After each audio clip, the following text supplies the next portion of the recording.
team anymore. Yeah, it is going to be tough. Luckily, this is a best-of-3 series. They're going to get another chance to show us what they're really capable of. We're going to see as we go into this next draft phase what Mizzou are going to do. Aside from ban the Cassiopeia, I'm extremely confident that's a given. It's just done and dusted. I'm talking our red side first ban. The Cassiopeia is out of the game. But I want to see what else they're going to do. Maybe they can hopefully grab themselves... maybe they can grab themselves the Graves or something. Well, one good point you did bring up before we got even into game one was the fact that we saw Fuzzy pick one of the more comfort picks into the Akali, but you said yourself, I don't know if that's going to be enough damage, or I don't know if that's going to be reasonable towards their win condition of this front to back. And you said the Cassiopeia would have been more reasonable, and then immediately we see FGCU pick it up in response. Yep. Could you imagine if the tables had flipped there?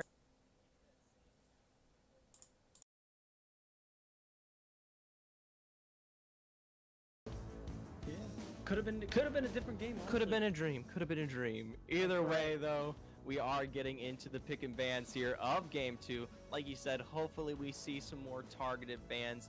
Either way, the Camille is going to work its way back into it, so nothing at change as of yet from FGCU, and respectively, I don't think there was anything that really gave them trouble, so no surprise. Yeah, that's right. I have a feeling FGCU are going to ban business as usual. You can see the first 2 bans already indicating that. Mizzou, though, like I suspected, they see that Cassiopeia, they're like, nope, not again. That was a traumatizing experience for them. I don't think they ever want to see that champion ever again. They're also going to get rid of the Graves, who definitely gave them a little bit of work as well. Yeah, but I personally think the Graves is not the crux of your problem. You had a bit more... You had a bit more problems just dealing with the general rotation pressure, so I think any jungler that FGCU runs definitely has leeway. But he is very strong in the current meta, so no surprise to see they get banned out. Other than that, everything is the same. Sadly, Beatdown, you don't get to see the Ari. I heard ya. It's just Sona's locked in, though. Sona's locked in. That's fun. That slides through. That was banned out last time. That's true, with Mizzou having to focus on some more preferred picks that they need to get rid of. Sona ends up making it through the first wave. So B1 Sona, definitely not common, but it is a comfort pick for FGCU's support. So I'm really curious to see how they're going to play this one out. I like that Mizzou this time around are going to take the Ashe for themselves. It's another way they can deny from FGCU. So that's already 3 picks they've taken from them. 3 picks off the board here. I will say FGCU is not really the bannable type of team. You can take away some of their priority picks, but they definitely have a lot more in their pockets in comparison to Mizzou, where they're a bit more chokeable. But I do like this. The Pike coming out. This is a bit more akin to the aggression that this team is known for. It gives them a bit more leeway. And by gosh, that was a fast lock in the Lux and Hecarim response. So much bot lane. That is a no. I hope it is. No, Zephyr, I haven't seen please don't put this evil back into the world. Evil? This is the poke, the fun, the excitement that I need from FGCU. Oh, it's the gross lane. Who does that? I mean, okay, I can understand it. You make the Ashe want to cry and die inside, and she has no choice. Me too. But it is entertainment for at least us. Maybe not the players on the Rift, but at least for us. I guess so. But you know what? I actually like that we're seeing the Pike pick come out. Mizzou may not have expected the Sona Lux bot lane, but the one detriment to it is that it's extremely weak early on. And there's going to be a lot of opportunities for this Pike and Ashe to be able to capitalize on that. And I hope Mizzou's jungler Ronaldo also look to do the same thing. That's something they quite literally have to do while they still have the chance. Because once they hit level 6, once they really start scaling with those AP items, that's it. Time's up. It's a very short timer on that kind of bot lane. Absolutely. And before we move on to the bans, the Hecarim did come from FGCU respectively, so we're going to have some speed rotations. No surprise there. Akin to the Graves last time. And Mizzou actually end up with a nice comfort pick on Fuzzy. She does get her hands on the Orianna respectively, and we do have some personal interviews from her stating that Orianna is a bit more of the surprising pick in the mid lane, has so many strengths right now. It can honestly just run you across the board if you're not careful. So I'm really interested to see what she's going to be able to pull off with it. But across the board, heavy engage, banned. Jarvan, Malphite, Ornn. This is an assassin, not really engaged, but you know what? The short can be an engage, all right? Yeah, no, definitely fair. What I'm most interested in actually is that from Mizzou, the Bearded Lady is going to be running that Zax. Definitely not a pick that he goes for very often, so I'm very curious to see how that's going to go. But I like the Aatrox pick, a comfort pick for Polar, one of his favorite champions to play it out in the top lane. And he's definitely going to look to try and hopefully set some plays up, and hopefully Mizzou can play through him to try and win out game 2 here. Yes, Mizzou, this is a comp that's looking to be more akin to their style as a whole. Heavy engage with more of a comp that can kind of run the map and take over. I like the Aatrox. It's going to be running into the set because I know that Rumble ends up at the top lane because FGCU's mid laner, that's his highest played champ. So very nice that he gets his hands on that one. But either way, I do like Mizzou coming through here, actually able to pick something that's not so much team oriented, more on the pick side of things. Yeah, and it's like you said, Zephyr, that is the play style. That's the way they love to play the game. So I like it, the draft from them overall. There's definitely a lot of pick potential still available to them, and a lot of ways to just kind of yoink people out of situations. Pyke has that hook. The shockwave is available. It's basically if you find somebody just a misstep out of position, they're dead on your screen. And I really hope Mizzou get the chance to capitalize on that this time around. Yeah, absolutely. And I feel like maybe we could see a different side of things here. Like I said earlier, we really did not get to see the full birth of Mizzou into that game. Right. They found themselves bleeding out a little too early, and then you gave that all to a champion who's really willing to bleed you out, whether it be with the poison or whatever Cassiopeia's slinging at you. So I think better comp, maybe a reset of the mental here, maybe a lack of the bleeding. We could see a whole different side of Mizzou, and I'm really excited for that. The big worry for me, I know I touched on it a little bit, is that Rumble. That is Rabadon's key pick. I mean, this guy is absurd on this one. This is what he wants to be playing. So the fact that that did manage to slip through the draft and actually find his way, I feel like that's really nice. He's definitely going to be really happy about that one. It's a lot of, wait, really? I can play Rumble? You're not going to ban it? I mean, all right. Rumble works here? Rumble works here? All right, lock it in. FGCU are definitely going to hopefully, or at least ideally, make Mizzou regret not banning that pick. But overall, like, the goal here for FGCU is pretty much in almost every lane. Hit level 6 Hecarim, get the Onslaught of Shadows ready to go, get closer and closer to that Trinity Force. That Sona Lux bot lane is pretty irrelevant until that level 6 point as well here. But as soon as those crucial levels start coming out, FGCU, hyper aggressive as they are going to be ready to throw down at literally any given moment. Absolutely, and that's something that is going to be a massive worry for Mizzou because their whole concept here is to find some of those early picks and then snowball forward. If they're running into issues with the Rumble rotation and Hecarim rotation, the Graves and Cassiopeia from game 1 were strong. I'll give you that. But this comp can run you down twice as fast and get the engage off twice as hard. So Mizzou, if they don't find the leeway for those picks, while they do have a really nice front line to mitigate later on, the damage is going to come from all sides at one point. Yeah, that's right. And hopefully Mizzou can try to successfully make plays in the early game this time around and accelerate their own late game carries instead of FGCU's like they did in the last game there. I think that's going to be a big thing for them to focus for going into game 2. I'm really curious to see how the Bearded Lady is going to perform on the Zac again. Not one of his preferred champions, not even one that he plays very often. So I'm curious to see what this like deep Marianas Trench deep pocket pick is going to do for this team. I think it's very interesting because Mizzou's jungler here, the Bearded Lady, really is, I mean, maybe it's a little cursed to say it, but he's kind of akin to TL's Broxa himself. Oh He no. really has heavy favorites You on can't say that. I can, and you know what? I will. The Lee Oh Sin no. and Graves are his favorite jungle champions to play, much akin to Mr. Broxa. Sadly, as he rests in silence now after Oh, Worlds. too soon, man. I'm still hurting, bro. Oh. It's okay. Either way, it is interesting to see the come from it, but I do like the fact that it will form kind of a frontline basis for Mizzou. So, some work for them.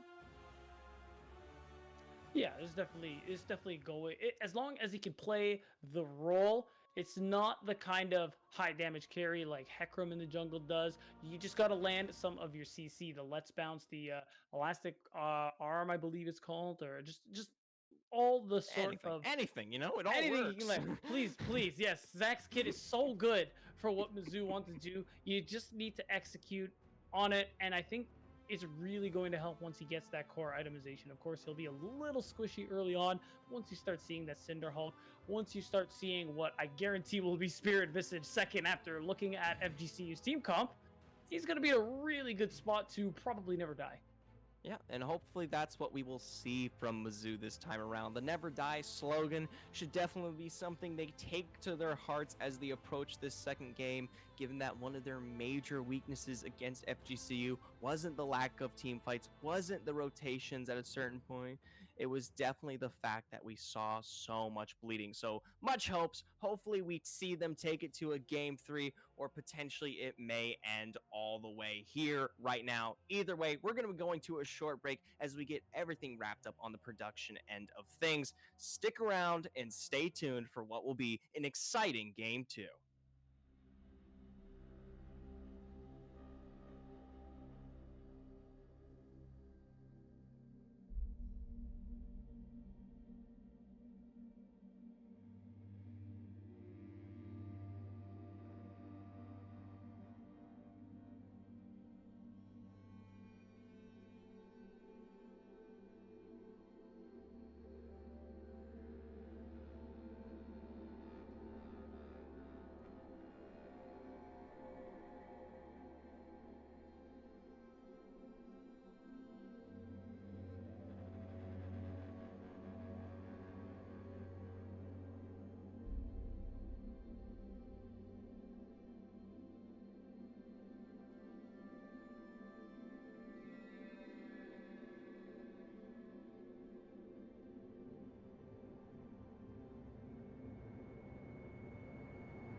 Ladies and gentlemen, how I have missed you! Paul and I have been sitting here going, when are we getting back onto the Rift? When can we talk about these teams? The time has finally arrived. The teams have swapped, and Mizzou Junior Varsity, they need to find a way to get back in this series because Game 1, FGCU cleaned up. Yeah, they've got their work cut out for them in this invade. Cheeky, they're putting the game on the line really early. I like it, though, and if they're able to find something on that would have been sick. Or just really smart move. And this comp is really, I'm trying to think of the best way to phrase it. It's a lot of all in, right? Like Aatrox, I'm Polar on Aatrox. If he's going to go in, he's 8,000% all in. Pyke, if he gets ahead, awesome. If he gets behind, not doing you a whole lot. Zach, I mean, you don't get much more all in a jungler than him just launching himself over a wall. So I like this idea that they're going to just double it down on, hey, if we want to play aggressive and just go right into a fight, they're going to make it happen. I like that because especially in the first game, a lot of the early skirmishes we saw games of inches, right? It was Tomas getting out on just sub 100 HP against that Akali. If you have a composition that is meant to go all in, whose focus is going to be about cleaning up those kills, getting the burst damage in, maybe you start to eke out advantages in situations where last game you were losing. And we saw in the last game, ultimately, it played out in that just like they fell behind early because of mid getting fed. This time around, I think it's going to be a little bit more favorable for them, and they're going to take a lot more risks like this one. Oh yeah, the bot lane is going to get chunked out early. Tomas taking a lot of upfront damage here on the Lux, and this is why you pick that Pyke. Exactly, and initially I was like, Pyke, as a Pyke main myself, I was like, it's not meta, it's not great, but you're into two of the squishiest characters you can be against, and so level 6 is going to be a feeding frenzy for him, because they're going to be basically executable from like half their health if he gets any AD belt. Yeah, and you've just got to make it to the level 6 mark, a lot like last game, so that you can start popping off. Ideally, you get fed before then. That's always the dream as Pyke. Level 6 is when you got to start making stuff happen. And importantly, if you do, those kills are going to be so much more valuable. They're literally double, if not triple gold for your team. And so, in this case, it's really going to be Yavol looking to put that team on his back, looking to create advantages out of literally nothing. Yeah, quite literally just a beautiful moneymaker, though. Rabbit's going to do so much damage to that Fuzzy Alpha. He's got to be careful of that, but, I mean, the other thing is seeing how those macro plays play themselves out. You highlighted really well at the top. You've got a brand new team against FGCU that played so well in Season 1 as a unit, and ultimately how those macro plays going to play themselves out. Almost every time last game, they ain't going in favor here of Mizzou. Maybe they win some of those 50-50s this time around. And that's really the hope. You got Fuzzy Owl on another comfort champion with this Orianna as well. Right now, though, Rabadon, he's looking quite good in this lane, and Rumble going to have a lot of early pressure specifically into the Orianna. Yeah, and for me, the other thing I'm going to be keeping my eye on, too, with this top matchup, is I want to see how much set goes in, is we finally see a bit of engagement. Here's Ronaldo. Yeah, Ronaldo is going to be coming up. I think Polar sniffed that one out, started backing away from set way before, and nice job to Polar. I recognize in good plays when they happen. He knew something was up, backed right off, only ends up blowing his flash. Literally on cue. Like, this is a caster curse. I guess maybe that's a caster prediction. Like, I don't know. I'll call it a prediction. Be generous to yourself. Yeah, I was gonna say, what kind of category can I give myself there? It's like, that's exactly what I want to see, though. This sort of action I want to see from this set, because it's not a great matchup. It's not like it can snowball either way, and just if Polar can get ahead, maybe that's an avenue here. Play strong side, top side for once, and put something together. Ooh, Flash Force for Rabadon. He wants this kill. Doesn't have the level 6 though. But if he had an equalizer, that is a dead owl. That was really, really close, and I like the idea. Even if it doesn't work out, if Rabadon could get, I mean, he had the success last game. He's got to be chomping at the bit to get fed again. And he's on his way to do it, and this could give them priority to pick up first Drake if they really want it. TP might stop that, though, at least. Importantly, though, with the Flash Ignite, he at least gets double summoners out of Fuzzy Owl. That's an equalized mid lane, and Rabadon's going to get a nice back, be able to hit 6, and Fuzzy Owl, his items aren't telling that same story. Right, and the other part of this, too, just a lot of this is just going to come down to flat-out execution. Like, as much as we want to talk high level, is Mizzou going to be able to answer these fights as quickly and effectively as FGCU is going to be able to? That even, as skilled as this Mizzou roster is, we always saw FGCU just faster to the punch the whole way through. Just time and again, they always were there, quicker with more members, and able just to clean up fights better because they got fed early. We still haven't even had first blood or 6 minutes in. It's about as slow as you can push a game. It's kind of fortunate to engage. Yeah, Yavo wants this, but Shady Kane has a lot of sustain to his name. Fortunately, with the Pyke, going to be able to regen some of that up, and Shady Kane going to be losing a lot of mana to keep them in the game. As the tier, though, and it's really, you need a little more explosivity here, and it looks like that's what Yavo is looking for. Almost going to find it on the other end. Bared Lady, he shows up in the top lane, going to be suplexed back by Doran. Does he want to take this fight here? Has the Haymaker available, has a lot of damage in his pocket. Going to need to use it defensively, though, and flash away from the set in the top lane. Nice gank from Bared Lady to make that one work. Yeah, really nice setup, and the beautiful sidestep on the Haymaker, because that would have been devastating and potentially a kill there. Really well played. Bot side, I like the pressure they were putting out, and we're gonna hit 7-minute mark, and it's rare to see a 0-0 game, especially with this elo. Usually there's some kind of trading, but both teams are just playing this really smartly and aren't. There's no need to take any risks, so they haven't tried it. Yeah, this is nice. And actually, speaking of the fact that it has been such a calm game, we haven't been able to talk about who we really think of as having the scaling advantage, because that is something that plays a really big part in the way that these teams will approach the game. Obviously, FGCU's Thunderbirds, they have the Sona Lux, known for its mid to late game power. On the other end of this, though, you've got an Orianna, and she's no stranger to several items. Exactly, and for me, the linchpin in this game is how well is that double support bot lane pan itself out.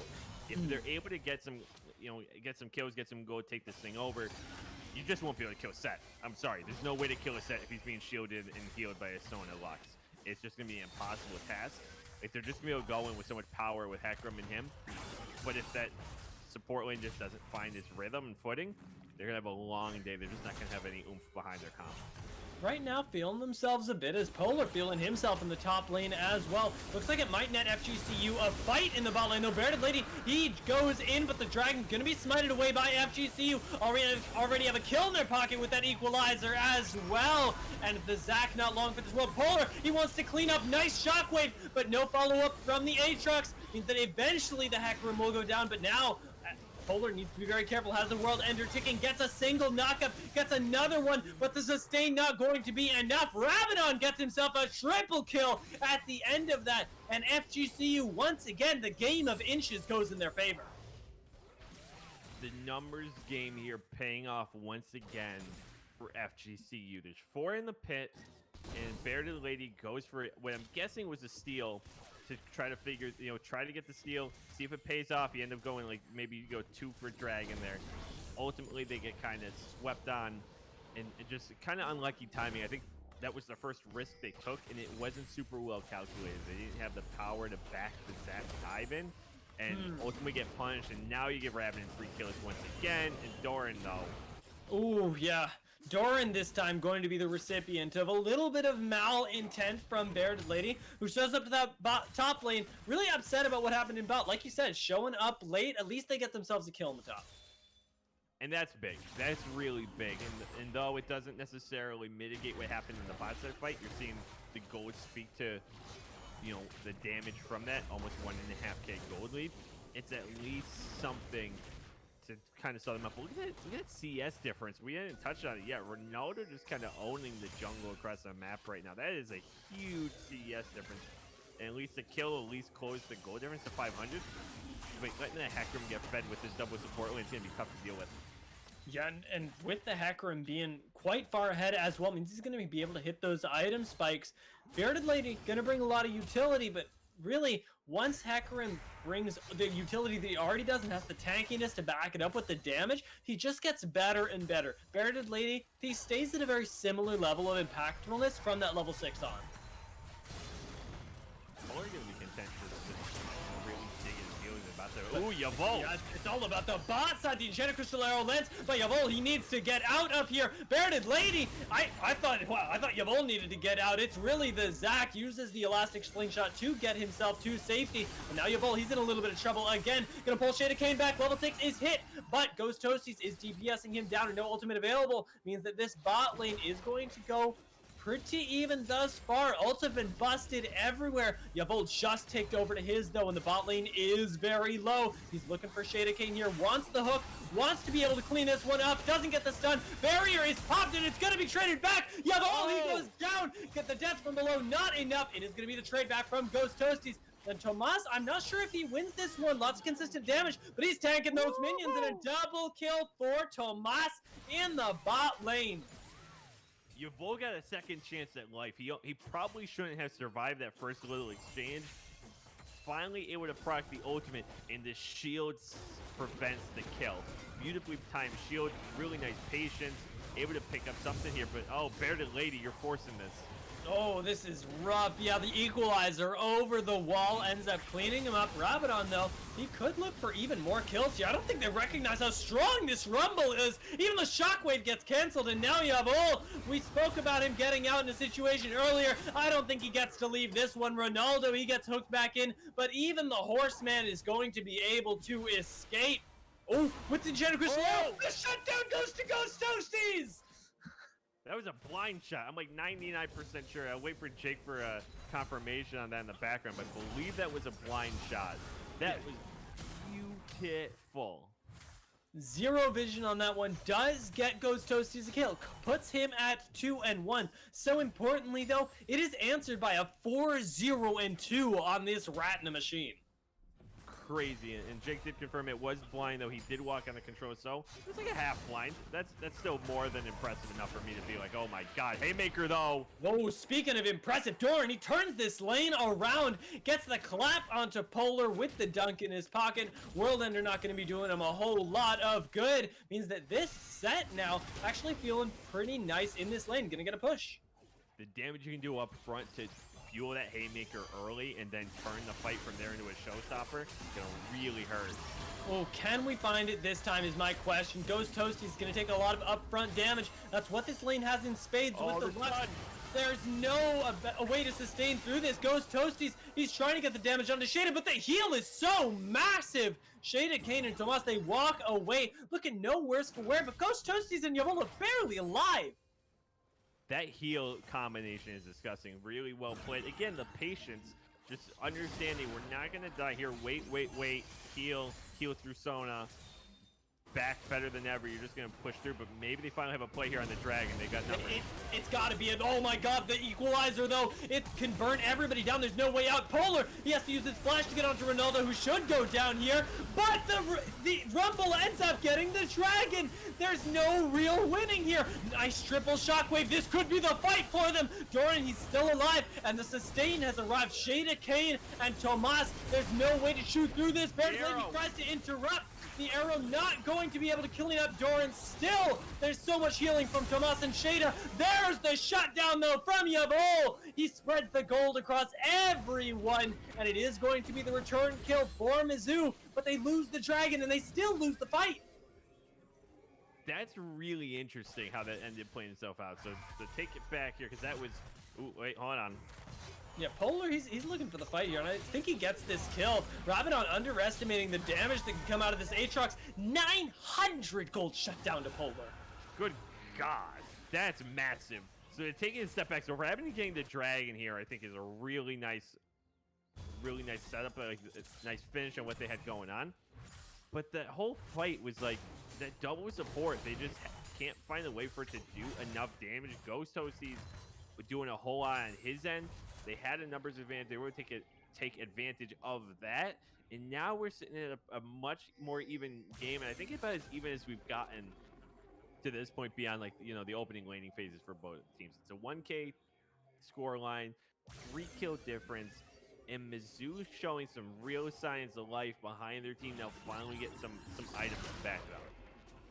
Yeah, and importantly, already last game, we saw Rabadon not dying at all. This game, it's the turnaround story. He has died once. If Mizzou can make that twice, if they can make it 3 times, I walk away from this game a happy man, because those shutdowns mean so much to the game state. Getting the standing gold on the Rumble, who becomes a miniature objective in himself.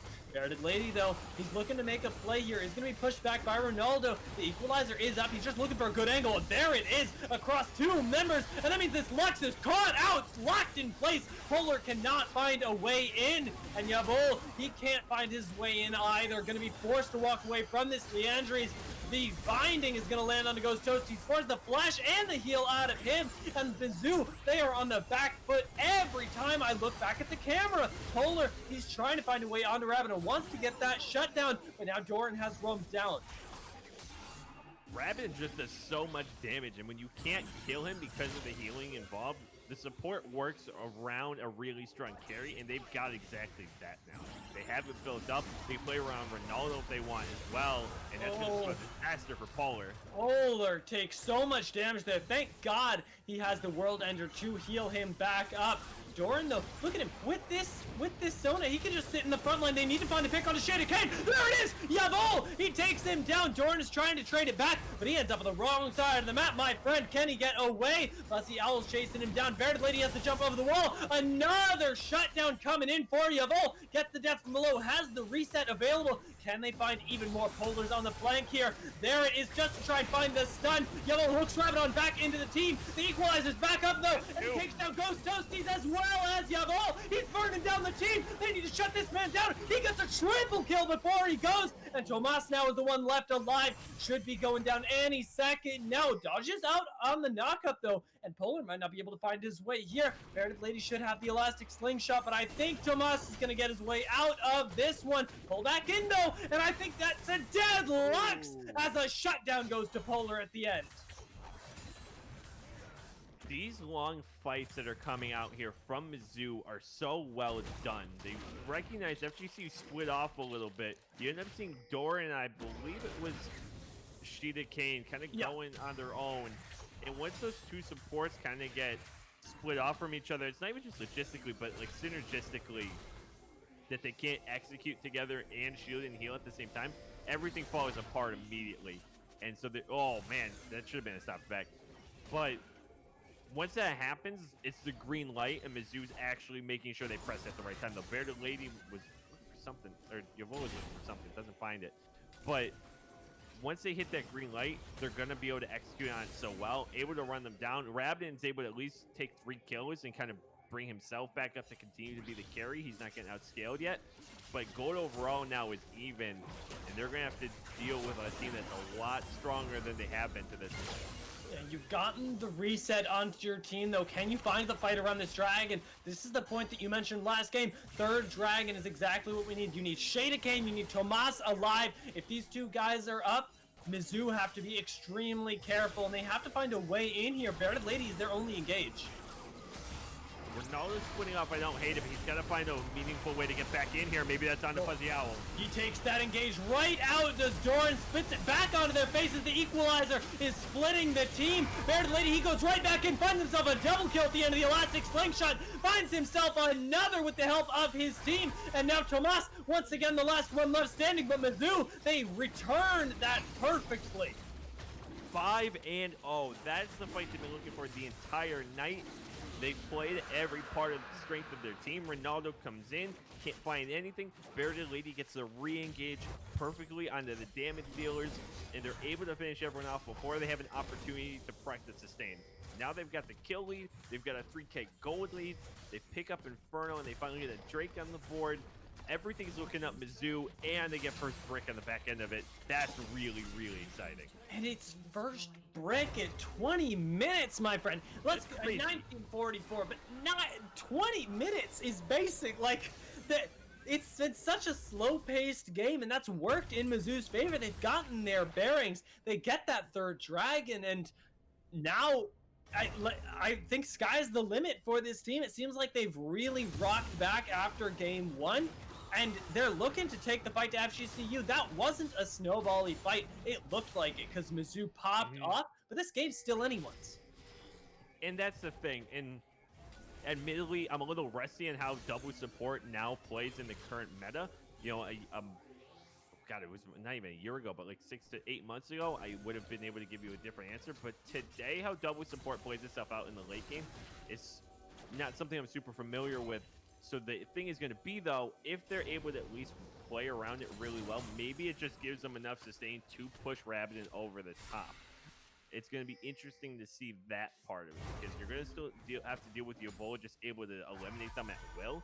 And you're going to have a lot of these other power spikes. But if they're able to like keep any sort of semblance of a place in this game and then sustain through it, they still have a chance. This one's not over.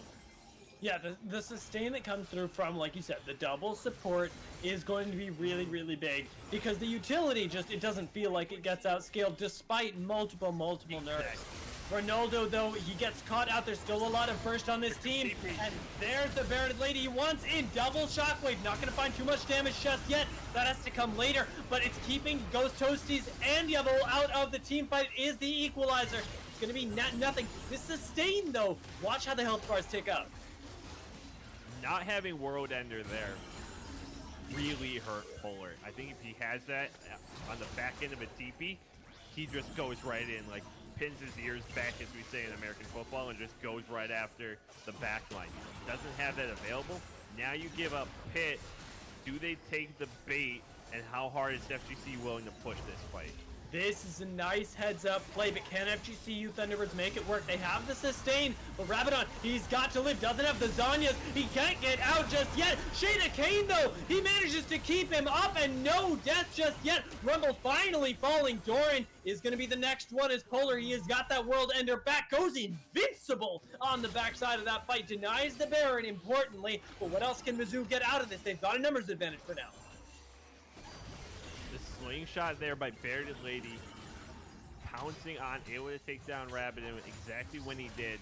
Time and again, his ability to get into the back line when you think it would have to be through your evolve, doing it through the jungle has been really promising.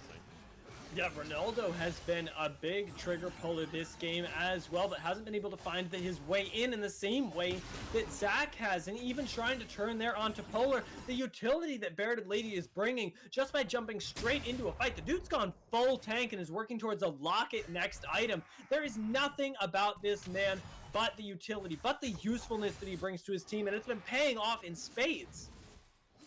And now this is when the game gets interesting, as if it hasn't been already. Next Dragon's going to be up number 4, but this Baron Pit's going to be so alluring to both teams, because if you're able to keep Rabadon alive, the fights make a lot of sense for FGCU. If you're able to pull off the fights instead of Mizzou, like you just did, where you're able to decimate them immediately, supports don't have time to provide the sustain, and you just win it out really quickly, this fight looks super appetizing. So both sides have a reason to want to invest. Sure, FGCU is down quite a bit. They're down 5K. That doesn't mean they still don't pack a punch and don't have a reason to look for some engages. They're not going to just give up Baron for free, I don't think, unless they're really, like, massively outplayed on their positioning. So it's going to be interesting to see how the next few minutes play out and who wants to make the first move to the Baron buffet.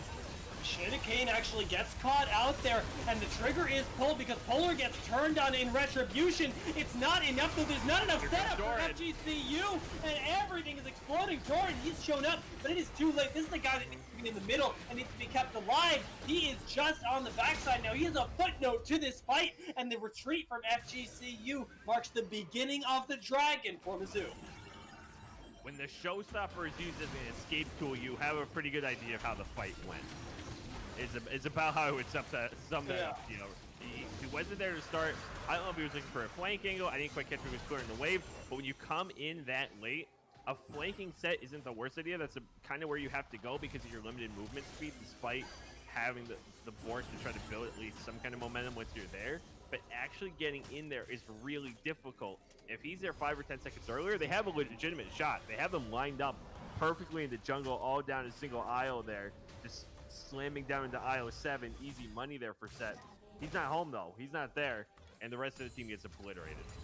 Yeah, and I just FGCU weren't expecting that fight, right? We saw Shada Kane, he got pulled back, got worried that the engage was coming, and they turned right onto Polar, busted all of their cooldowns into this Aatrox who's gonna be able to steal it back up, who has Bearded Lady as the backup. It's a suboptimal team fight that gets taken, and now Shada Kane, he's getting engaged on once again. They know this is the weak point. Equalizer though across two. Fuzzy Owl, he's got a flash out, hasn't been able to use it yet, and now he's gonna get the shockwave down. He can go down at this point because Ghost Toasties, he's taken over, and there's no way to access this backline just yet. Rabadon, he's trying to find that poke in on the side, but Doran, he's taking this fight right to the face. Polar needs to get him off, everybody, because this is the sustain on the set we talked about. The fight is even right now. Shada Kane and Tomas, they're going to be able to sustain up, and FGCU Thunderbirds looking once again like they found their fight.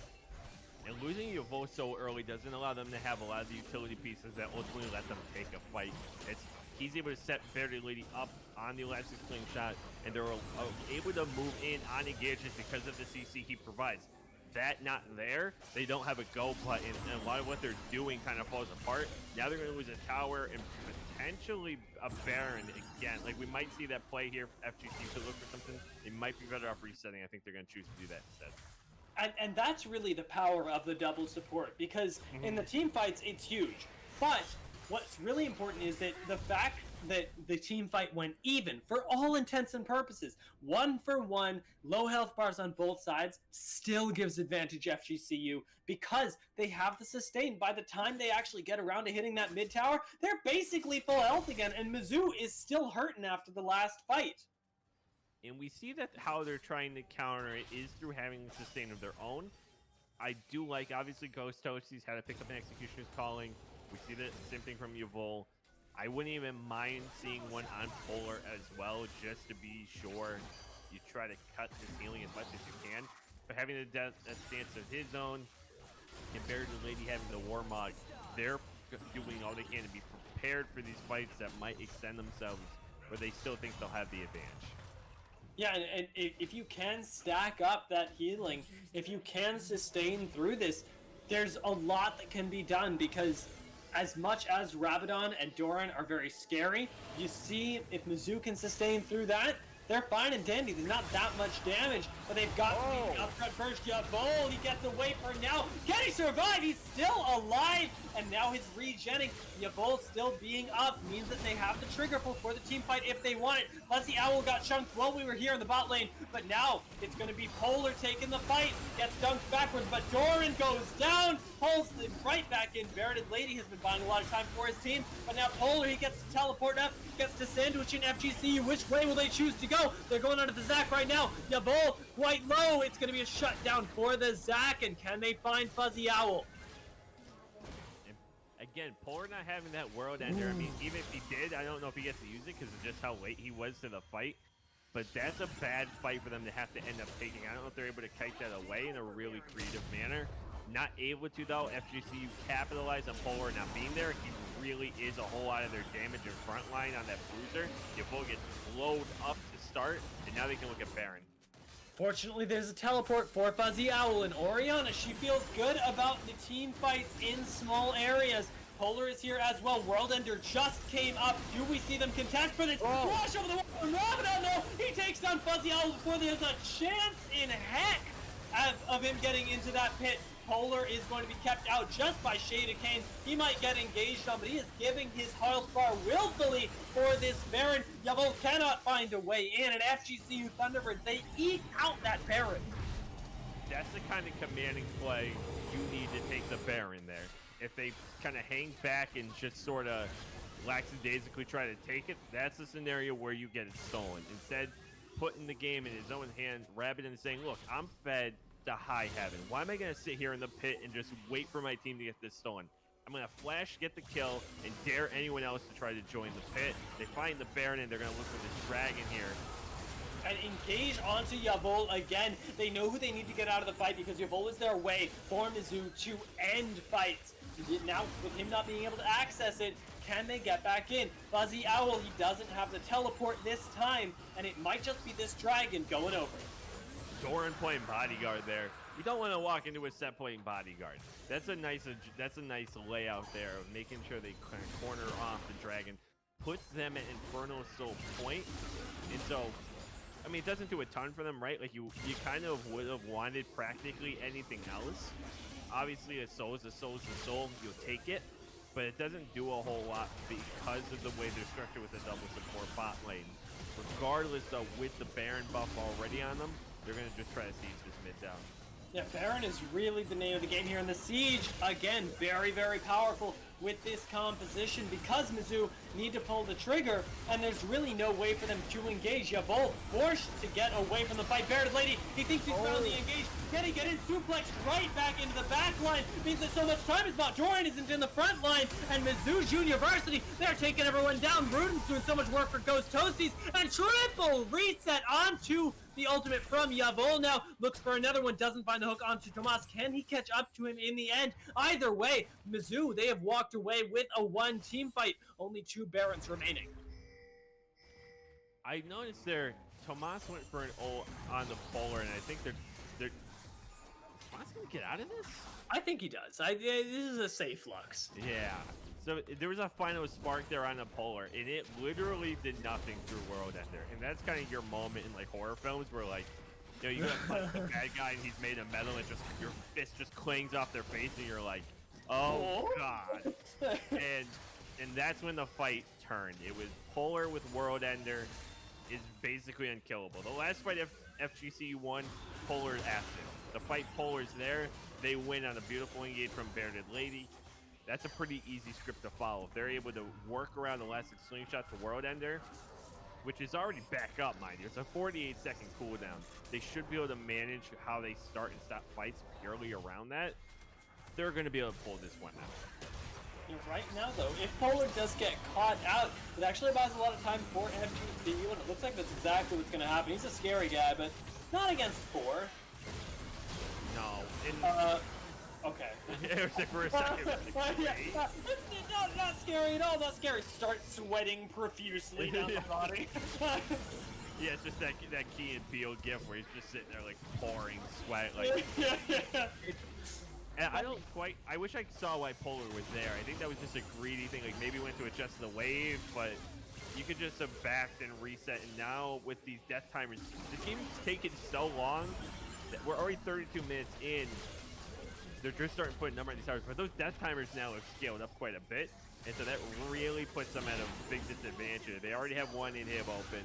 They might end up with a 2nd open inhib here because of that. Yeah, having that numbers advantage there means that FGCU can do whatever they like. Rabadon, though, is getting collapsed on because he's caught out. The Zanya's finally in for him. Means that he takes away the reset from Yavol, and now he's being kept alive for so long. Doran as well, over the wall, is being healed, is going to go down eventually. Can they trade this on to Bearded Lady, though? Ronaldo is chasing on his tower for Ghost Toasties. Needs the Flame Spinner, but cannot find it. And Shada Kane now gets flashed on by Polar, gets taken down by the Bearded Lady, and Rabadon is the only one left alive that can really do damage. Tomas is there, but he's support. Emotional support for Polar, and I don't think that Polar is going to be able to use that emotional support to any great use as the rest of FGCU Thunderbirds, they back off. What did I just say before that fight, D? You know who's really important in a fight for Mizzou? Polar. Polar's really important and needs to be there. Bearded Lady jumps in. You have like 8 seconds left on Polar's timer. Your inhib isn't under duress. You didn't... the tower in front of the inhib. You didn't have to make that move. And so I think it could be kind of nerves and this thing like we're down 1. If we lose this is serious point. Play it patiently. You have more than 10 seconds. You had a wave in front of tower. You're not going to lose anything by stalling that out. Honestly, FGCU probably walks away there. There is nothing else to gain. Instead, they step up, they get caught out, and now got a little more gold in their pocket for what's going to be Soul fight. Yeah, fortunately, the resets come in. The death timers expire before this Soul, or this Soul potentially, because Mizzou can walk away with this, extend the game even further. If FGCU get this, I actually think this is massive for them. With the double support that they have, with the fact that their damage is falling off a little bit, this Dragon's super duper important. And they need to find a way into this without getting picked. And that's the challenge. World Ender's up 8, Polar, excuse me, is going to be full throttle here. And they don't have a great avenue in. Doran is around the double support, so maybe he can get through. It's going to be the stun into the backside. What do we see here? There's the suplex. Tomas still alive, being able to keep up Ronaldo. Ronaldo and Rabadon still doing God's work out here in this team fight. But there goes Rabadon, split from his team. Ronaldo, though, he's under no threat whatsoever. This Hecarim, he is having the time of his life. Polar is the one who needs to be careful here as he's looking for Shade of Kane, but is caught out in the middle of 3. Will he get the support that he needs? Fuzzy Owl, he's walking over, but he can't walk through this. And Polar, the name of the game is Sustain right here. It doesn't feel like anybody's doing damage to anybody. Tomas and Shade of Kane can't catch Fuzzy Owl, and I think that Mizzou, they get away with murder here. They get the dragon, and they manage to escape. And Polar Sustain, like you mentioned, it's a 3-on-1, and they barely even punch him. Like he's so tanky and bruisey at this point. It was so much that he's able to last throughout that entire fight. Now the base did lose a Nexus turret to that, I believe, because of the minion push, because open inhib. So that part hurts. Now you're susceptible to a potential backdoor from Doran. I don't know how you'd set it up, but that's something they're gonna have to keep their eyes on. But as long as you're playing around Polar, he's level 17. Nobody else is yet. So if they can keep playing around that lead before the scaling catches up, they're gonna be just fine. And right now, what you're wondering if you're FGCU must be, what on God's green earth do we do with Polar? Because it doesn't feel like there's anything. Rabadon tries to assassinate the backline. Maybe he's your answer, but this guy is massive right now. And honestly, if you're playing around him, you're feeling good. Rabadon, though, gonna get caught out. Can he use the Zanyas in time? Goes down first. At least the equalizer was used, but it's not to great effect. Hecarim gonna clean up the support on the backside, and it's gonna be a trade of 1-for-1. Importantly, though, one of those is the jungler. He was CC'd 5 straight times there, I believe I counted. Stun, root stun, airborne, back to base. And that's exactly what you need to do in that fight. You take out Ronaldo off on the heels of that. But once you take down Rabadon, you cut off FGCU at the knees. You don't allow them to have an ability to do any damage. Like we already talked about, you're really not hurting Polar or Bearded Lady anyway. And not having Rabadon or even him at like half the health, you're screwed. Like there's just nothing you can do. And so they're taking these fights now in a really smart way, investing heavily to get rid of him, and then they already win the fight. And now with Baron up 6k gold, you think this is probably where they can look to put their foot down and try to really funnel things. But everyone's back up for FGCU, so they're not handing anything for free.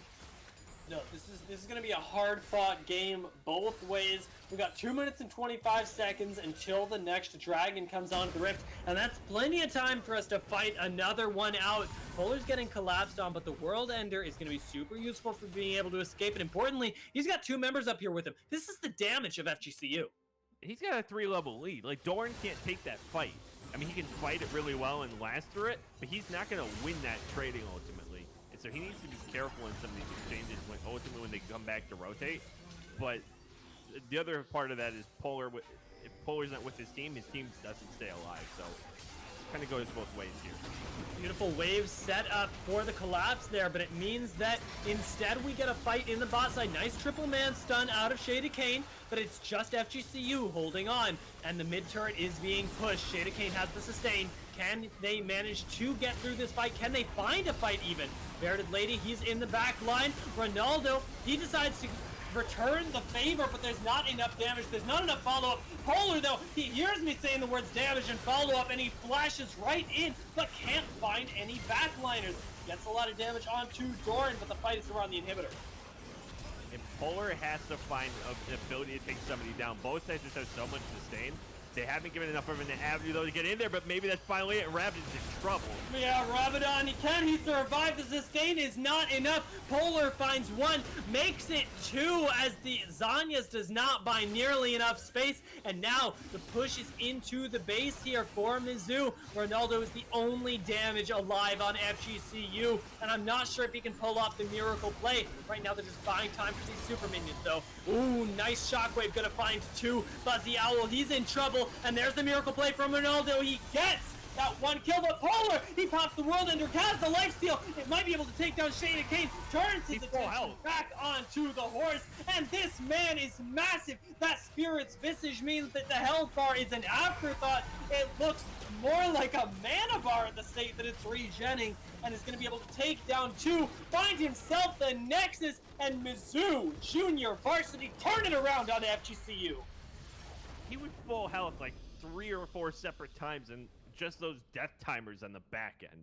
Like, that's absolutely incredible Aatrox play, and that's really smart play at the end of a game where at times it seems like they were really dead set on not being patient. Mizzou at the end finally was like, okay, we get it. Polar's fed.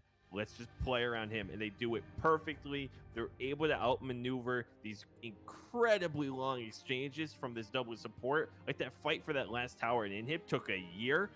They kept their composure, and they get a win in a big way.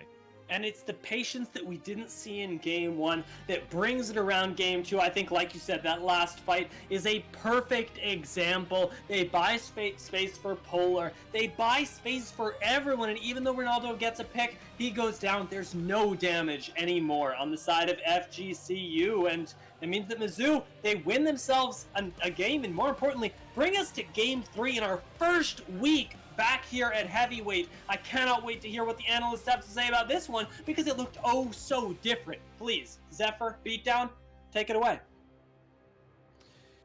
My gosh, Beatdown. We thought it was all but over. We thought we were going to call it quits, jump onto another game. Instead, Mizzou Esports pull us back into it. I mean, much by the hands of Polar on that Aatrox. Yeah, that was an unbelievable pick in the end there, and you were talking about it before we went to the break. You reminded me, actually, that they buffed the lifesteal on the World Ender Ultimate there, and we saw how clutch it was at the very end of the game as well. But let's take a seat, let's take a breath.